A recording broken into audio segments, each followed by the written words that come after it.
Ka thënë i dërguari i Allahut sallallahu alaihi wasallam, umirtu an uqatila an-nasa hatta yaqulu la ilaha illa Allah. فمن قالها فقد عصم مني ماله ونفسه إلا بحقه وحسابه على الله. رواه al-Bukhari. Ka thënë i dërguari i Allahut sallallahu alaihi wasallam, jam urdhëruar që të luftoj njerëzit derisa të thonë la ilaha illa Allah. Nuk ka të adhuruar të drejtë përveç Allahut. Kush e thot atë, ai ka garantuar mbrojtjen prej meje për pasurinë dhe veten e tij, përveç se me të drejtën e tij, Islamit, dhe se llogaria e tij është tek Allahu. Transmeton Imam Bukhari rahimahullah. Në këtë hadith pejgamberi sallallahu alaihi wasallam tregon se Allahu subhanahu wa taala ka urdhëruar atë me shpallje nga ana e tij, pra është urdhëruar që të luftojë njerëzit derisa të thonë la ilaha illa Allah. Nuk ka të adhuruar të drejtë përveç Allahut. Lind pyetja se çfarë është për qëllim fjala e pejgamberit sallallahu alaihi wasallam, jam urdhëruar që të luftoj njerëzit. Qëllimi për njerëzit këtu në këtë hadith nuk është për njerëzit në përgjithësi, por se është për qëllim ata njerëz që luftojnë Islamin dhe pengojnë përhapjen e tij. Pra që luftojnë Islamin dhe pengojnë përhapjen e tij. Pejgamberi sallallahu alaihi wasallam ka qenë përgëzues dhe qortues, dhe nuk i ka luftuar njerëzit vetëm se kur është luftuar. Ai gjithmonë është përpjekur që të ftojë njerëzit në Islam. Dhe kush e pranoi Islamin, ai shpëtoi si në këtë botë, po ashtu edhe në botën tjetër, ndërsa ai i cili e refuzoi Islamin, ai dështoi si në këtë botë, po ashtu edhe në botën tjetër. Pra çdo njeri është përgjegjës i vetes së tij. Nëse dëshiron beson, nëse dëshiron mohon, dhe llogaria e tij është tek Allahu subhanahu wa taala. Ai i cili dëshmon këtë dëshmi madhështore, la ilaha illallah, me gojën e tij dhe me bindje nga zemra, atëherë ky person ka hyrë në Islam. Dhe nëpërmjet kësaj dëshmie, ai fiton garancinë e mbrojtjes nga pejgamberi sallallahu alaihi wasallam, pa duke siguruar pasurinë dhe veten e tij, përveç se me të drejtën e Islamit. Pra këtu kemi të bëjmë me një përjashtim të kësaj garancie. Dhe llogaria e tyre është tek Allahu, do të thonë se ne e pranojmë Islamin e tij të jashtëm, ndërsa qëllimin e tij të vërtet, nëse ka pasur me hipokrizi, në fakt apo me interes, ja lëm në dorë Allahut për ta llogaritur ditën e gjykimit. Përsëri lind pyetja se çfarë do të thonë në këtë hadith fjala përveç se me të drejtën e tij Islamit. E drejta e Islamit në këtë hadith ka për qëllim se pasuria dhe gjaku, pra jeta e muslimanit, janë të pacënueshme, përveç nëse ata thyen të drejtën e Islamit. Ajo e drejtë është se kushdo që vepron një krim për të cilin meriton vrasjen, sipas dispozitave të Islamit, ai do të vritet. E drejta e Islamit në hadithin e mësipër na e ka shëruar pejgamberi sallallahu alajhi wasallam, por në një hadith tjetër ku thotë nuk lejohet gjaku i njeriu musliman që dëshmon se nuk ka të adhuruar përveç Allahut dhe unë jam i dërguari i Allahut, përveç se në njërin për këtyre të trejave.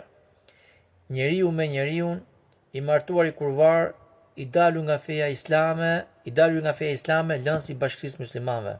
Hadithin e transmeton Bukhari.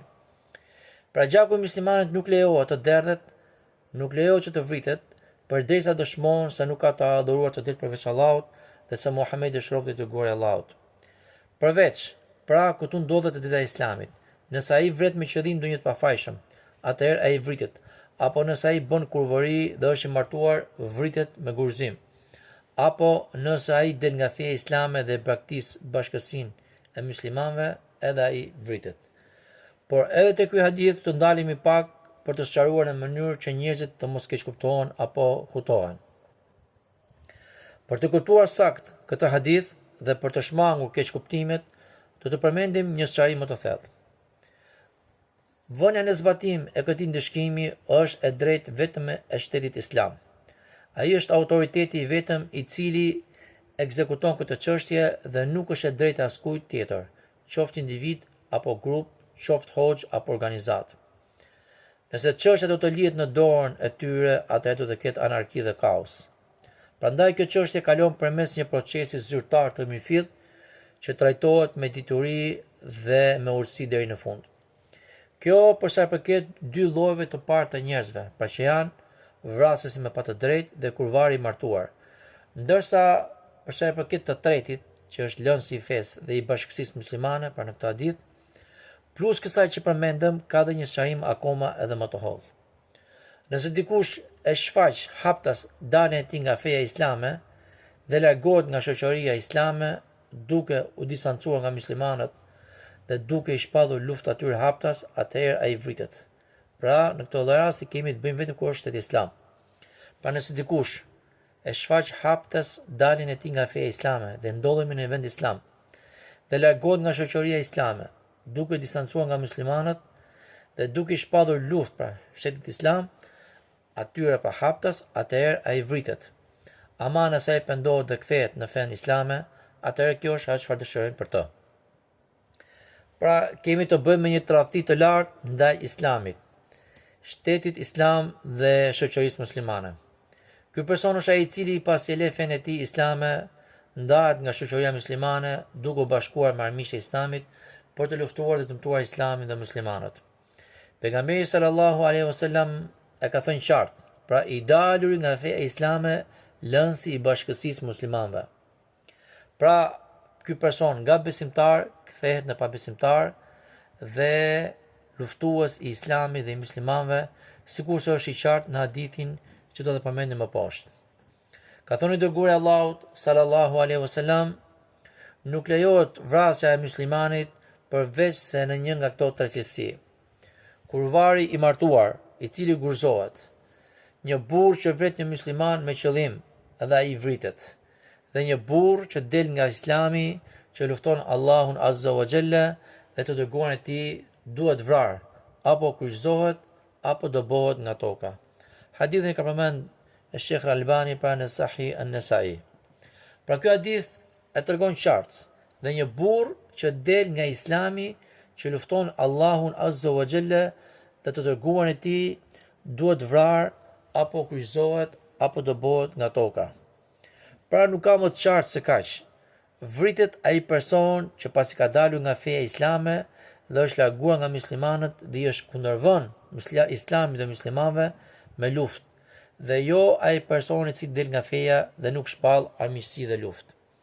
Pra kemi të bëjmë me dy lloje personash që dalin nga feja, dhe për secilin prej tyre kthehet tek autoritetet shtetërore islame dhe janë ata që vendosin dhe gjykojnë për të.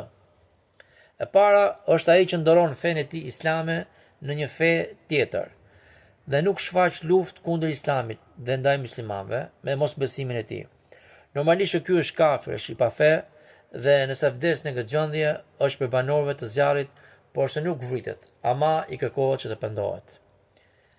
I dyti është ai që ndoron fenë e tij islame në një fe tjetër dhe shfaq haptas mosbesimin e tij, duke i shpallur luftë islamit dhe muslimanëve, dhe në këtë rast ky person vritet.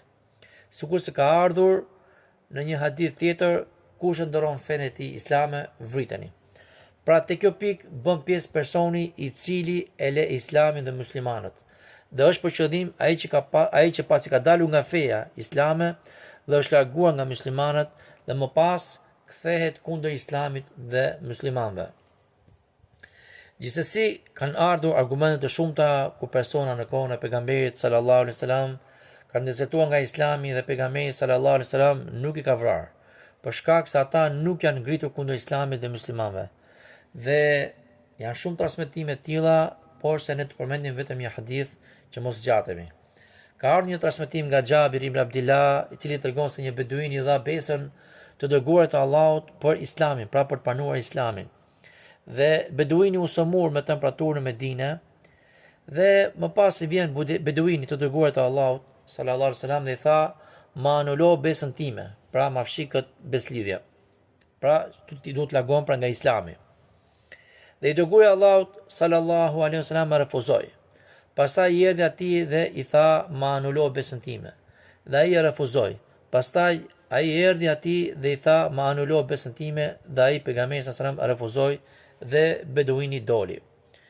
Dhe pasi beduini doli, i dërguari i Allahut sallallahu alaihi wasallam tha: "Me të vërtet, kjo Medina, qyteti i Medinës, është si ajo fryrësja e kovaçit." Pra ajo që është në formë lëkure që fryn zjarrit, është si fryrësja e kovaçit, e cila pastron pa pastërtinë e saj dhe e shkëlqen të mirën e saj. Këtë hadith e ka transmetuar Imam Buhari në Sahihun e tij. Pra, i dërguari Allahut sallallahu alaihi wasallam nuk e vrau beduinin, pasi ai kërkoi anulimin e besës për Islam. Edhe pse ai u largua nga Medina, nga që nuk duronte dot, përsëri pra pejgamberi nuk dërgoi ushtri për ta ndjekur dhe për ta vrarë atë, sepse ai nuk shpalli luftë dhe as nuk u bashkua me të tjerë pra nga kufarët për të luftuar pejgamberin sallallahu alaihi wasallam. Por se pejgamberi sallallahu alaihi wasallam e la të lirë atë duke mbyllur këtë çështje me një thënie madhështore, me të vërtetë Medina është si ajo fryrësja e kovaçit e cila pastron pa pastërtinë e saj dhe shkëlqen të mirën e saj. Pra që me të vërtetë Medina, pra ai që nuk është për Medinë, pra që është i prishur, është kafir, pra Medina e nxjerr atë person. Dhe Medina pra mban atë personin i cili është i mirë pra dhe i cili e shkëlqen atë. Pra këto mendime mbështesin shumë për dietarëve të hadithit në komentin e hadithit të Beduinit, sikurse është Ibn Taymije, Al-Khattabi, Ibn Battal, Al-Qurtubi, Ibn Hajar dhe të tjerë. Dhe po ashtu kanë ardhur argumente që pejgamberi sallallahu alaihi wasallam ka urdhëruar për vrasjen e disa personave që kanë dezertuar nga Islami dhe luftuan Islamin dhe muslimanët. Dhe kush dëshiron më tepër informacion në këtë temë, atëherë le të lexojë librin e Ibn Taymiyes rahimahullah, i cili titullohet As-Sarimul Maslul ala Shatim ar-Rasul, apo tek Ibn Hajar rahimahullah në Fathul Bari. Walhamdulillahi Rabbil Alamin.